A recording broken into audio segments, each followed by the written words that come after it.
El fútbol significa para mí una pasión que descubrí de muy chico. Gracias a Maradona y la selección argentina campeona en México 86, resurgió con todo.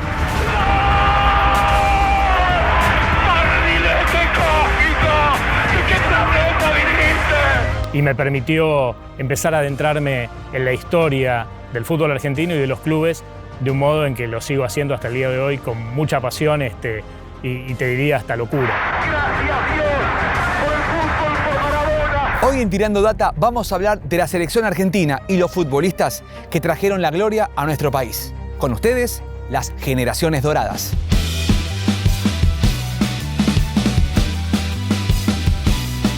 Soy periodista, profesor de Historia del Fútbol de la Escuela del Círculo de Periodistas Deportivos y además manejo desde 2015 el primer espacio cultural dedicado a la historia del fútbol de la Ciudad de Buenos Aires, que se llama Entretiempos.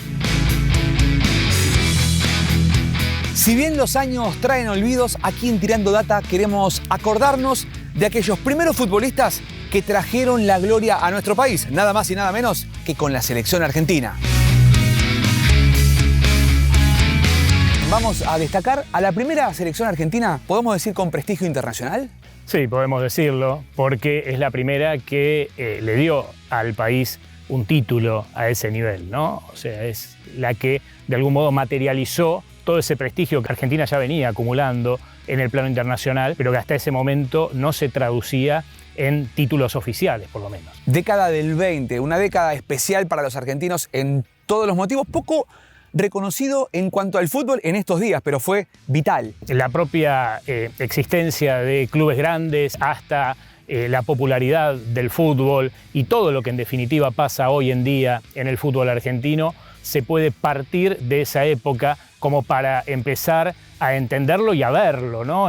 Hasta las propias barras bravas, o sea, el costado más negativo que tiene el fútbol, también ya empiezan a existir en esos años. ¿Y también empiezan a crearse quizás los primeros hinchas de la selección argentina? Exacto, o sea, es la época en la que el público pasa de ser simple espectador o asistente a los partidos a convertirse ya en hincha realmente, ¿no? Estamos hablando, por supuesto, a nivel masivo, porque seguramente antes ya había grupitos de hinchas o aficionados que seguían a la selección o a un equipo determinado, pero es a partir de ahí cuando ya se cuentan de a miles los seguidores de un club o de una selección argentina. ¿Qué repercusión tuvo aquella primera Copa América, Campeonato Sudamericano de 1921 ganado por Argentina? Fue fundamental, digamos, hay un montón de datos que hablan por sí solos respecto de la importancia que tuvo, como por ejemplo el festejo que protagonizaron los hinchas llevando en andas a los jugadores argentinos y uruguayos después de la final por las calles del centro de Buenos Aires, pasando primero por el hotel donde estaban los jugadores argentinos para dejarlos ahí y después llevando a los jugadores uruguayos también a su hotel, previo paso por el hotel donde estaban los paraguayos que también habían competido en ese sudamericano. Y también podemos decir que gracias a esa popularidad que genera este título, el Gráfico por primera vez le dedica en exclusividad su tapa a un jugador de fútbol que es el arquero de esta selección argentina campeona de la Copa América del 21, Américo Tesoriere. Esto marca, me imagino, un antes y un después en la revista del Gráfico y también en la repercusión del fútbol. Claro, el Gráfico se empieza a dar cuenta a partir de ahí del arrastre terrible que tiene el fútbol y le empieza a dedicar cada vez más espacio en sus páginas, ¿no? Es justamente a partir de este logro de la selección argentina que se va convirtiendo cada vez más en una revista deportiva y con especial énfasis en lo que tiene que ver con fútbol. ¿Qué otra cosa hay que destacar para no ser injustos con aquel equipo de 1921, el primer campeón sudamericano de la selección argentina? Hay que destacar, yo creo, el aporte del interior, ¿no? Como un dato que ya aparece en esa selección y que es muy importante porque el fútbol argentino estaba dividido, entonces no se podía contar con jugadores de Racing, ni de River, ni de San Lorenzo, ni de Independiente. ¿Y cómo se compensó esa falencia? Bueno, llamando a figuras, por ejemplo, de Rosario, ¿no? De clubes como Newell's, que en esa Copa América tuvo 3 jugadores jugando para la selección. Fue el club que más presencias aportó a ese seleccionado, de hecho, Newell's, un orgullo que pocos hinchas de Newell's creo que lo saben, ¿no? Y que está bueno que lo sepan. Hoy, por cuestión de marketing, creo yo, y por cercanía, el gran clásico de Argentina parece ser Brasil, pero no nos olvidemos de que el gran clásico de Argentina es Uruguay. Totalmente, o sea, desde un comienzo de la historia del seleccionado argentino, el gran rival es Uruguay, y se puede decir que recién a partir de la Copa América del 37, Brasil se pasa a convertir en el enemigo número uno de Argentina. Hasta ese momento te diría que claramente Uruguay era el rival a vencer. La siguiente que Argentina gana es la de 1925, que la gana también acá en Buenos Aires, nuevamente solo con jugadores de la Asociación Argentina, es decir, sin poder contar todavía con las figuras de los grandes equipos que estaban saliendo campeones en la Asociación Amateurs, como Racing, River, San Lorenzo e Independiente, ¿no? Por alguna circunstancia milagrosa del destino, justamente Manuel Seoane, que fue algo así como el Maradona de la era amateur, estaba por suerte jugando para el Porvenir, que jugaba en primera en la Asociación Argentina, y por eso pudo ser convocado a esta Copa América del 25 y convertirse ahí en la gran figura del seleccionado argentino, a tal punto que le hizo 3 goles en un partido a Brasil. Te pido una referencia del estadio de Sportivo Barracas, donde hubo muchos hitos importantes para la historia del fútbol. Ya en 1920 había sido inaugurada y básicamente la construyen como para que la Asociación Argentina tenga un escenario acorde a las grandes contiendas internacionales, ¿no? Porque hasta ese momento se podría decir que no había ninguno en el que la selección argentina pudiera realmente dar cabida a tanta pasión como la que estaba generando, ¿no? Vamos a hablar de Uruguay porque está presente en los Juegos Olímpicos del 24 y muy importante en el 28 con una gran final que después va a dar origen a los mundiales. Claro, ellos también tienen su primera generación de oro, podríamos decir, y de hecho es, yo creo, una de las generaciones o camadas más exitosas de la historia del fútbol a nivel mundial, esa de Uruguay, que gana varias ediciones de la Copa América, los Juegos del 24 y del 28 y finalmente el Mundial del 30, ¿no? Bueno, lamentablemente nos tocó tener que competir contra estos vecinos que realmente andaban muy bien. Te voy a pedir si te acordás algunos datos curiosos acerca de esa época o de esos jugadores. Bueno, te puedo hablar de Vicente González, un pibe mendocino de 17 años que fue convocado para esta Copa América que Argentina gana en el 21 y que termina tirando el centro para que llegue el primer y único gol de Argentina en ese partido en el que Argentina le gana 1-0 a Uruguay y se corona campeona sudamericana, ¿no? González era un pibito realmente que venía de Mendoza poco después de dejar los pantalones cortos, ¿no? Y bueno, le tocó estar en un plantel con figuras ya muy consolidadas de la época como Pedro Calomino, que fue el primer gran ídolo popular del fútbol argentino y que era un tipo que solía salir mucho de noche, ¿no? Y bueno, Calomino se lo encontró muchos años después y al principio no lo reconocía, porque claro, González cuando habían coincidido en la selección era un nene. ¿Se te viene a la mente qué jugador hubiese sido el símbolo de hoy en día en aquella época? Yo creo que Calomino claramente era el ídolo de la afición, digamos, o del pueblo, por haber surgido justamente del pueblo, ¿no?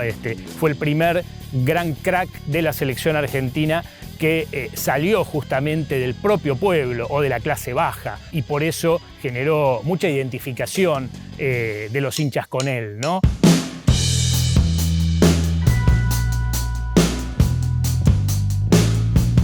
Después de esa primera generación, ¿hacia qué año y hacia qué selección nos vamos? Hay que remontarse a 1937, cuando Argentina vuelve a ganar la Copa América acá en Buenos Aires después de varios años sin conseguirla. La última vez había sido la de 1929, que justamente la había ganado aquella primera generación de oro del fútbol argentino.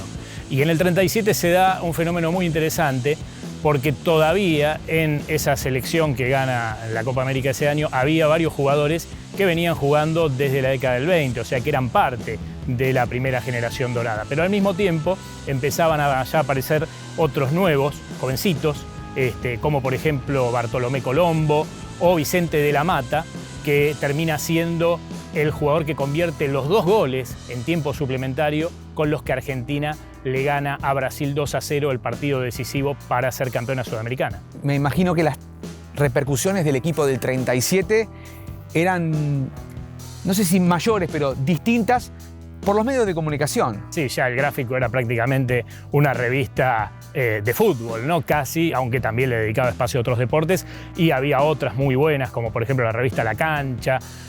Bueno, en definitiva, el país ya estaba completamente futbolizado, ¿no? ¿Qué otra cosa tenemos que destacar de aquella selección que nos estemos olvidando? Ahí en el 37 empieza, digamos, a verse que aparece entonces una nueva camada a la que se puede considerar de oro, porque también va a ganar la Copa América en 1941, 1945, 1946 y 1947. Con lo que cuesta ganar ahora la Copa América, también está poco valorado esa seguidilla de títulos. Y lo que hay que entender es que en definitiva Argentina no solamente ganaba la Copa América en esos años, sino que también en partidos por otras copas que se jugaban en aquella época contra Brasil, Uruguay o Paraguay, solía ganar por goleada, inclusive llegó a ganarle a Brasil 5-1 en Río de Janeiro, ¿no? Cosas que hoy en día parecen utópicas, ¿no? Pero que en aquella época se daban y demostraban a las claras que el fútbol argentino estaba viviendo un momento dorado, sin lugar a dudas. Si tenemos que imaginarnos cómo jugaba la selección argentina, ¿cuál era su identidad? Yo la llamo por lo menos la época de apogeo de la nuestra, digamos, ¿no? Es el momento en que tiene su auge ese estilo de juego que ya desde los años 10 se venía viendo en la Argentina, basado en la habilidad individual, el toque, la gambeta, la picardía criolla, ¿no? O sea, es un juego muy vistoso, con mucho toque, mucha combinación en la corta entre los jugadores, pero también mucha viveza, ¿no? Mucha inteligencia para jugar y mucho gol, ¿no? Por supuesto también, grandes goleadores hubo en esa época.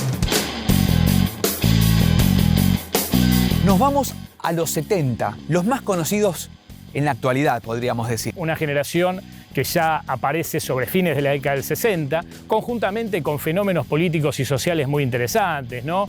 Como el Mayo francés, la Primavera de Praga, el Cordobazo. O sea, una juventud que quería protagonismo, ¿no? Que quería libertad y que creía en la posibilidad de que el hombre avanzara hacia su liberación. Estos jugadores que por ahí no estaban tan ideologizados o que no tenían una postura política determinada, sí coincidían, digamos, con esos jóvenes que marchaban por las calles de París o de Praga, en esto de requerir o reclamar una mayor libertad por parte de los técnicos, ¿no? Y justamente lo que se empieza a ver ahí es que aparecen también técnicos que respetan esa idiosincrasia del jugador argentino y que les dan la posibilidad a estos futbolistas de expresarse dentro de una cancha y de jugar juntos, ¿no?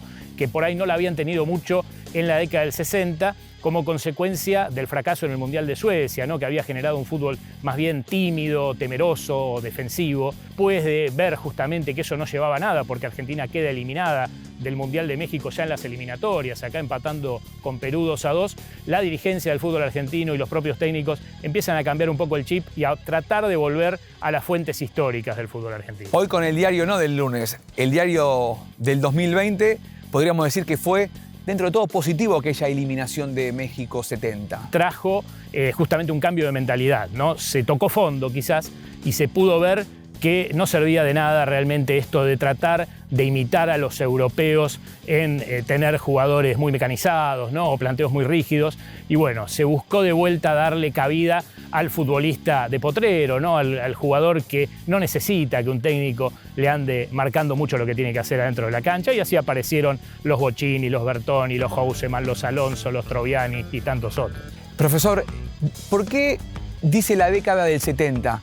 Y ya sé su respuesta porque va enlazado con el Mundial de México 86. ¿Por qué hay que prestarle atención a este periodo de tiempo? Hay cosas que no se pueden medir, ¿no? Y hay otras que sí. Y hay datos que demuestran que esta fue una generación de oro, porque justamente si uno ve las plantillas de los seleccionados argentinos que ganaron tanto el Mundial del 78 como el del 86, se va a dar cuenta muy fácilmente de que son todos futbolistas que ya jugaban en la década del 70, ¿no? O que eran figuras ya en esos años. Por eso se puede hablar de una misma camada o generación de oro que le dio a Argentina nada menos que sus 2 títulos de mundiales. ¿Cambia la personalidad de los jugadores de la década del 70 con respecto a otras épocas, tanto para atrás como en las actuales? Por la personalidad, por la presencia, por lo que eran afuera de la cancha también. Yo creo que una de las grandes razones por las que realmente todavía no se pudo reeditar una generación como aquella de los 70 es la falta de líderes, ¿no? O de caudillos que puedan llevar de la mano un poco a los chicos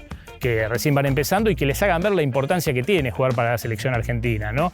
Que les permitan, digamos, entender dónde están parados y que hay que respetar el hecho de defender una camiseta con tanta historia, ¿no? Que no son ellos justamente los únicos que por ahí están haciendo algo importante para la selección, sino que antes de ellos ya hubo otros que lograron muchas cosas y quizás muy importantes, ¿no? Miles de jugadores, cracks de los 70, pero aparece debutando en el 76 un tal Diego Armando Maradona. ¿Es el resumen de lo que fueron esos tiempos? Posiblemente, sí, digamos que es un poco quizás la frutillita del postre o el pináculo, ¿no?, de esa generación dorada, sin necesidad justamente de que él tenga que aparecer en el 78 como para que Argentina sea campeona del mundo. Creo que esa es la mejor prueba justamente de la calidad y la cantidad de jugadores brillantes que tuvo Argentina en esa época, porque no hizo falta Maradona para ser campeones del mundo. Si pudiera hablarle a los actuales jugadores de la selección argentina o los que sueñan con ser jugadores de la selección argentina, ¿qué tienen que lograr de aquellos equipos dorados para estos tiempos?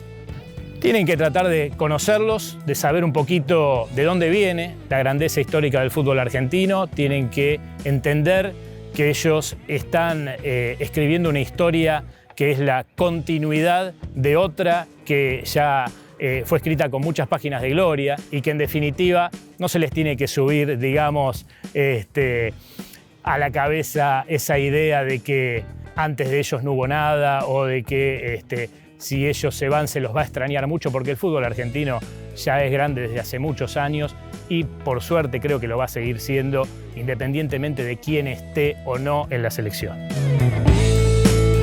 La verdad que no me podría imaginar un mundo sin fútbol, porque mi vida está directamente ligada a recabar todo lo que tenga que ver con la historia de este deporte y necesitaría suplir eso con otra cosa y la verdad que no quiero. Gracias por compartir otro capítulo. Suscríbete, dale like y déjanos un comentario acerca de qué otra historia te gustaría conocer en otro capítulo de Tirando Data.